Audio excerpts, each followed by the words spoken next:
everybody, Shanna here with Chit-Chat Chattanooga. Welcome. My guest today is Jules Downum with the PopUp Project, and I am so excited to have you here today. I'm so happy to be here. Thanks for asking me. I've been stalking you from a distance for a while, and I'm so glad we've gotten to connect. Same. Yes. This lady has so much going on. You guys, if you have not heard, you've probably already heard because, it's happening. But if you haven't, you have to find out all about what she's doing.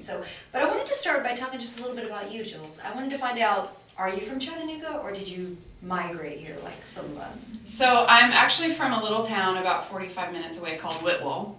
Whitwell, okay. Yes. But I went to college in Chattanooga, and then I left for many years, and then went to Memphis, and then to the West Coast. I lived in San Diego for 5 years. Great. And then my husband and I had a baby, and I was like, oh man, grandparents would be amazing. Right. So I came back, and it was kind of like, we'll go back for a little while and see how it's going. Right. And then we're like, oh my gosh, this city is like amazing now, and we want to stay. Yeah. Good. So how long ago was that you came back to Chattanooga? That was 9 years ago now, which I'm like, but yeah, 9 years Time ago like now. this, right? Mm-hmm. Okay, so 9 years ago you came back to Chattanooga. Yep. How did you birth this thing called the PopUp Project? So I came back from California, and just maybe a year or two after I came back, a longtime friend, Maddie Waters, came back from New York City. Okay. And we were like, oh, we love it here, our families are here, but how do we make a career here? Right. As artists, as performing artists. And so we were like, we gotta just do it ourselves. Mm-hmm. And we thought the first thing we can do is really push for artists to be paid for their work. Right. And so the PopUp Project kind of grew out of that. Like, how do we build an economy around the arts here? Right. Mm-hmm. That's really great. So East Coast, West Coast, you met in the middle, and you're like, let's do something really cool in Chattanooga. Yeah. I love that. So for people that don't know, let's tell them what the PopUp Project is. Let's define it for them, because it's a dance company, but it's not just a dance company. Yeah. It's a production company. Right. It's really, it is at its basic a production company that kind of features dance. Mm-hmm. And as our productions kind of grew and grew, we at first we started everything project based, mm-hmm. hence the PopUp Project. Right. And then as we grew and grew, we really needed a regular crew of dancers to work with, and the company came out of that. Great. And so now we have a company of, there's 20 dancers right now. Wow. We work together every single week. That's mm-hmm. wonderful. Yeah. So I love what you guys are doing, because I love hybrid. I just love mm-hmm. when things start to work together. And as you know, I'm in film, fashion, and music, because I just see how all of these things work together, mm-hmm. and the power of one art to elevate another art. So I love what you guys are doing, and I was able to see the film. So if you guys don't know, they are basically a dance company and a production company, but then all of a sudden you got this grant, COVID hit. Yes. So tell me about that, because you had to pivot quickly to figure out how to handle that. We did. So one of the very first things we ever did for PopUp Project was dance films. We would go around town and we would choose a history or a site, a story, and we would tell it through dance in very short 3-minute films. Right. And we did a series of that. And so that was kind of our beginning. And then we moved into immersive events, and those really started taking off, and we really started pushing hard in that direction because it created money for visual artists, dancers, everybody to work together. And at the beginning of 2020, we were given a lot of funding to do a 7-week immersive show in a warehouse where we would build it out with sets. The audience would kind of wander through the space and have their own adventure. Right. And after 7 weeks, if we could prove that this was sustainable, mm-hmm. you could make a profit on it, there was investors interested. So this was the path we were on. We had our lease in our hand, ready to sign off, and COVID hit and everything shut down. Right. So we were so lucky that we waited and we waited and we waited and we cried and we mourned and we stressed, like, what do we do now? And we're so lucky that the foundations that had granted us this money said, just do something with it.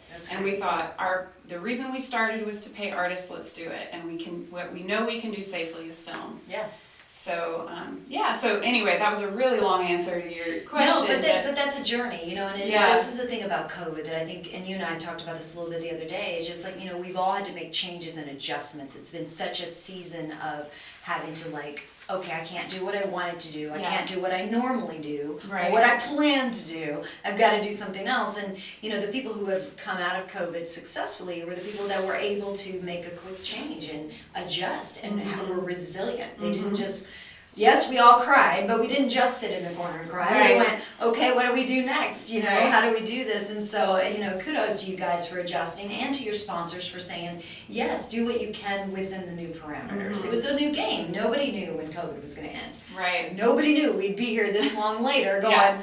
is this over yet? Right. We thought this would be over. So, it's really amazing what you guys were able to pull off. And what I love about the way that you do production is, if you guys have not seen their project, you have to fight for this thing to get wide release, because it's beautifully done. And I love that you guys are focused on getting your artists working, getting top quality artists to work and get paid in the community. That is something that I'm passionate about as well, and you and I have talked at length about that, but you did it, and you found funds, you pivoted, you made this happen. So the film itself, if you guys have not seen this, so there's a documentary that talks about it, about the project, and then there's the film itself. So let's talk about what those elements are. Okay. What are people looking forward to if they didn't see it yet, if they missed it? Okay, so the let me start with our film, which is called The Light We Share, and it is the story. It's 7 stories from our dance community, and so we had been working together closely for 5 years and knew each other fairly well, and so we said, bring us your story or your family's story. And so 7 people came forward, and it's everything from one story is about a family who the mother immigrated when the child was 9 months old, and then it took 7 years for he and the father to follow. So it's about that journey. I love that one. It's amazing. That was amazing. one of my favorite ones. So you have 20 dancers, and out of that, 7 stepped forward with personal stories, and then you started bringing those personal stories to life. Right. So we, through music and dance. There was some original music written in there as well, it's right? all original except for there are 2 covers. But because of film, as you know, it's easier to do original music, which we're like, heck yeah. So we worked with a lot of local artists to create these pieces, and then the dance was built on top of that. Right. But so there's these 7 stories, and then connecting them is the story of our company and how we were working together during this time. Right. Yeah. Right. So it's very much about true stories, which is lovely, because you get to know your dancers, you get to know your team, and the heart and the passion behind what you guys were doing, and the strive to excellence. I mean, one of the things that I was really impressed about was just the quality of what you guys executed under extreme circumstances. You guys did a really great job from every level, and that was a beauty of you choosing a good team. Things were lit well, they were shot well, they were edited well, and now you have a product that you can really be proud of. Yeah. Congratulations on that. I have to give a shout out to Tim Cofield, who you mentioned, shooting, lighting, and editing. He did all of those things. He was amazing. Almost by himself. Right away I was like, who DP'd this? Yes. Because each story is different. Right. If you guys haven't seen it, each story is completely different visually. So he basically shot 7 or 8 films in the process of this. And I have to tell him, I have to say that every idea we came to him with, we're like, can we have dancers running through a field? He's like, yes. And we're a tiny production team with a little bitty budget, and he's great to make it happen, and he did an amazing job. And everything is beautiful. I mean, some of it's in color, some of it's in black and white, some of it's period, some of it's in nature. There were water elements. I mean, there was all kinds of things going on. Each story is unique. And lit and colored and produced and beautifully executed. Your dancers are wonderful as well, and seeing their real stories and seeing the impact of their stories on them is also beautiful. Yes. I was impressed by that. Yes. So what can we tell people, people just hearing about you, or maybe they know about the PopUp Project, they've been hearing about you, they know you're in the community. What can they do to get behind the work that you're doing and to support what you guys are doing? Well, we have a ton of stuff going on, and the best way to keep up with us is social media. We talk about all of our things on social media. Get on their social media. Yeah, so for Instagram, it's at the PopUp Project. Okay, that's easy. At the PopUp Project. Then you'll see we've got events and classes and films and youth programming and all that stuff. So everybody can follow all that. So you want to take advantage of this. I mean, look, I am not a dancer at all. However, I went the other night to the restorative dance class, and I loved it. It's an awesome class. I loved it. So there is something for everyone, even if you're not really a dancer and you're just looking to move, or if maybe you are a dancer. There are intermediate classes, advanced classes. You can be around all these amazing dancers in our community, support their work, learn from them, collaborate with them, and then you can get on their social media and see what else is going on, because you guys are going to continue to do performances, right? We are. We do a lot of performances out in the community, and we're working on, I mean, fingers crossed, a big immersive event this fall. Yay, I can't wait. Yeah. Yes, so if you haven't been tracking them, be sure you start tracking the pop-up projects. It's at the PopUp Project on Instagram, and that may be your best way to connect to them. If you can donate, you're a nonprofit, right? We are, yes. The work they're doing is so important. If you can donate, send a donation. Hey, $5, $50 helps fund their artists and the work that they're doing, and they're incredible. Go see a show, go to a dance class, buy them a coffee. I don't know. Yeah. Such a present.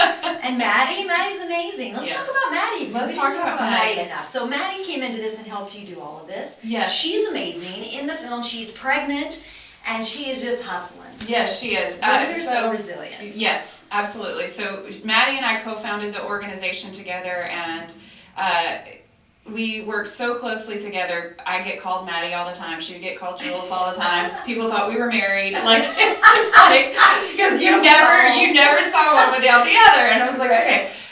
She went on maternity leave in March of last year, and I almost died. Yeah. Yeah. But she's your right hand. Yeah, she's come back, and I'm so glad. And she's doing all the things now, and raising a little baby, and still working. That's wonderful. Mm-hmm. You guys are a good team. Yeah. Yeah, we're lucky. So yes, if you don't know Maddie, track her down too, because she's amazing. And Tim Cofield, I have to just kudos to that guy. Yeah. He did such a good job on that project. And if you're looking for a quality DP in the area, I can't wait to hire him personally. Yes. For some projects, we're looking at him. He's amazing. And, He's amazing. He also did a lot of the music, and some of the music. I forgot about that. He was involved in music writing. He did all of the music that connects, the connecting material, and he also did some of the songs. That's incredible. So he's amazing. He's very talented. He is. Nice guy. Yes. We had This is coffee the kind of day, and I'm so excited to find so many amazing people in Chattanooga. That's what. We have that talent right here. So it's good. Yeah. So guys, keep your eyes open, because the PopUp Project is doing some cool things. I'm with Chattanooga Fashion Expo. We're doing some cool things. We might do some cool things together. I'm just saying. Keep your eyes on Chattanooga. There's so much happening here. But thanks for being on the show today. Oh my gosh, thanks for having me. Thank you, everybody. Shanna with Chit-Chat Chattanooga. Check out the PopUp Project. You don't want to miss anything that they have coming down. Bye, everybody.